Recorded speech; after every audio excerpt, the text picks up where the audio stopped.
Hello friends, asset compounders academy में एक बार फिर से आप सभी का स्वागत है। आज मैं आपके सामने स्टॉक मार्केट का एक बहुत ही रोचक एंड इंटरेस्टिंग स्टोरी लेकर के आया हूँ। जी हाँ, एक बच्चा जो कि अपने स्ट्रगलिंग फेज से गुजरता है, बड़ा होता है, उसके सामने ढेर सारी चुनौतियाँ आती हैं, उसके बाद भी वो स्टॉक मार्केट में अपना नाम बनाता है, सक्सेसफुल होता है। वो कैसे, आज जानेंगे अपनी इस इंटरेस्टिंग स्टोरी में। बहुत ही दिलचस्प एंड मोटिवेशनल स्टोरी है फ्रेंड, लास्ट तक देखना। एंड जिन्होंने भी अभी तक हमारे चैनल को सब्सक्राइब नहीं किया फ्रेंड, प्लीज़ सब्सक्राइब भी कर लेना एंड बेल आइकन भी प्रेस कर देना, क्योंकि इसके बाद का वीडियो होगा बजट स्पेशल का। जी हाँ, कौन कौन से सेक्टर बूम कर सकते हैं, किस किस सेक्टर में हमें पैसे डालने चाहिए, किस किस सेक्टर में हमें अभी सावधानी बरतनी चाहिए, उस वीडियो में सब कुछ जानेंगे। चलिए स्टार्ट करते हैं हम लोग अपना आज का ये दिलचस्प स्टोरी। एक बच्चा था, 2007 में, लगभग वो 10वीं क्लास में पढ़ता होगा। उस समय आपको पता है कि कैसी मंदी आई थी ग्लोबली, राइट। ग्लोबली काफ़ी मंदी चल रहा था। उस फेज में उस बच्चे को मार्केट के बारे में कुछ भी नॉलेज नहीं था। हाँ, उसका जो बड़ा भाई था वो आईटी सेक्टर में था। उस समय उसकी जॉब चली जाती है। इतना पता है कि हाँ भैया, अभी आईटी सेक्टर में जॉब मिलना मुश्किल है। ये नहीं पता कि मंदी आई तो स्टॉक मार्केट पे क्या इवेंट पड़ा, क ख ग कुछ भी, ABCD कुछ भी उसे पता नहीं था। जी हाँ फ्रेंड, इसके बाद क्या होता है, उसके बड़े भाई का एक फ्रेंड काफ़ी दिलचस्पी से 2008 में वो ट्रेडिंग करता था। एक दो बार उसने देखा, फिर उसने नज़रअंदाज कर दिया, भैया ये भी कोई काम है, हटा दिया साइड। समय बीता, बच्चा ने 12वीं पास किया। 12वीं पास करने के बाद इंजीनियरिंग की, राइट। इंजीनियरिंग में अच्छे नंबर से पास हुआ। उसे तब तक स्टॉक मार्केट के बारे में कुछ भी नहीं पता था। बच्चा आगे पढ़ना चाहता था, बट जॉब लग चुकी थी, बट वो जॉब करने के मूड में नहीं था। वो क्या चाहता था कि भैया मैं और आगे पढ़ाई करूं, और आगे शिक्षा लूं, और एक अच्छे पोस्ट पे मैं ज्वाइन करूं, राइट। बट उसके पास खर्च करने के उतने पैसे नहीं थे, पढ़ाई के उतने पैसे नहीं थे। अब क्या हुआ, इसी बीच उस बच्चे की शादी कर दी जाती है। शादी हो जाता है। अब उसके पास एक जिम्मेदारी आ जाता है। अब उसे जॉब करना एक मजबूरी बन जाता है, राइट। उसके पहले उसने गरीबी का काफ़ी फेज पार किया। उसके पास खाने के, रहने के भी पैसे नहीं थे। ऐसे पीरियड में उसने सर्वाइव किया। सर्वाइव करने के बाद अब ये फेज आ चुका था कि उसे जॉब करना कंपलसरी हो गया। जी हाँ, अब जब वो बच्चा टैलेंटेड था, जॉब करने निकला, उसे 2 जगह जॉब मिला सेम डे।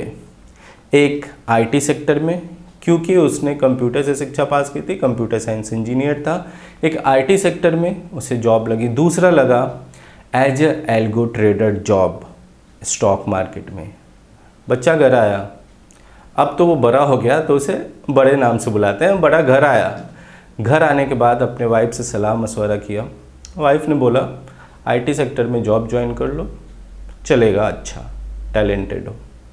उसके मन में पता नहीं क्या ऐसी दुविधा आई, क्या उसने सोचा, बट एक बात उसने मन ही मन सोचा कि भैया अब लाइफ में मैंने बहुत सारे स्ट्रगल झेल लिए, अब टाइम है रिस्क लेने का, राइट।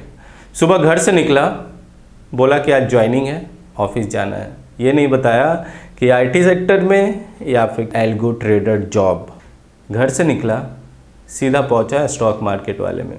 स्टॉक मार्केट के जो उसके सीनियर थे, उन्होंने बोला, जिसने उसे हायर किया था, बोला कि भैया तुम आ तो गए हो, कंप्यूटर साइंस से रिलेटेड है, एज ए एल्गो ट्रेडर तुम ज्वाइन कर रहे हो, दूसरे के दिमाग में जो स्ट्रेटजी आएगी उसे कोड करना है, राइट। तुम्हारा जॉब इतना ही है, लेकिन इस फील्ड में आने के बाद अगर तुम चाहते हो कि मैं वापस से सॉफ्टवेयर वाले फील्ड में जाऊं, तो उसे भूल जाना, ये रिस्क है।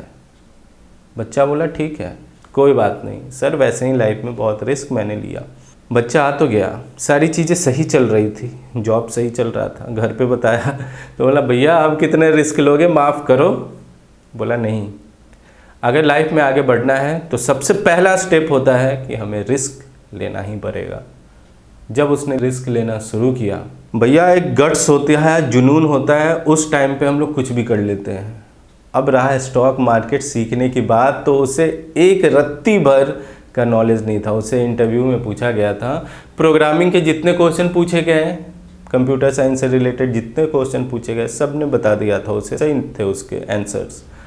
बट स्टॉक मार्केट के उसके 2 ही नॉलेज थे जो शायद कभी उसने सुना होगा, NSE and BSE, national stock exchange and Bombay stock exchange. यही 2 चीज़ें उसे पता थी।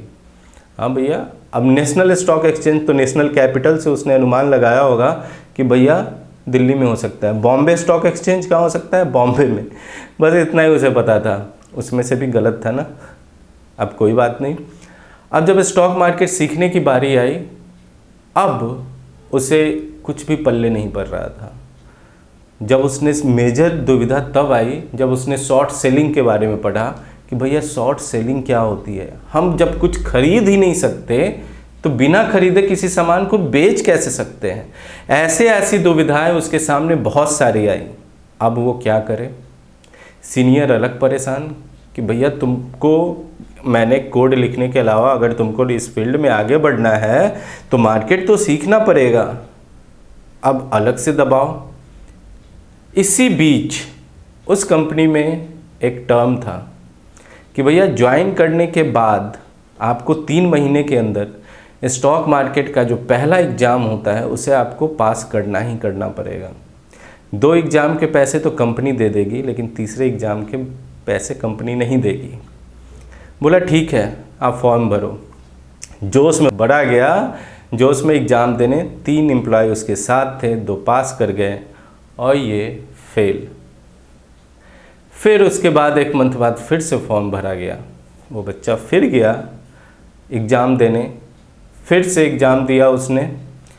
फिर 3 लोग गए थे उसके साथ, 2 पास और ये फेल। बहुत मायूस होकर के आया। उसके सीनियर उसके सामने बैठे थे, पूछा क्या हुआ? वो उसकी मायूसी नहीं, उसका जवाब दे दिया, फेल। उसने बोला बेटा तुमसे ना हो पाएगा। ये बात उसके दिल पे लगी। उसने बोला सर मैं कल ही एग्ज़ाम दूंगा।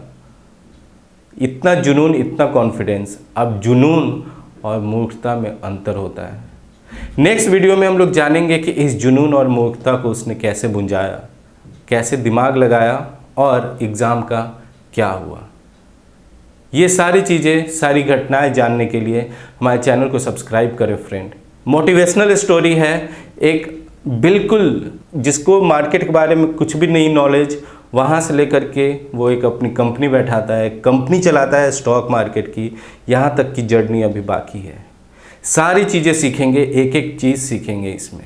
बिल्कुल लास्ट तक हमारे साथ बने रहिएगा। आएगा पार्ट 2 इस स्टोरी का कल। Thank you so much for watching me. Thanks a lot friend.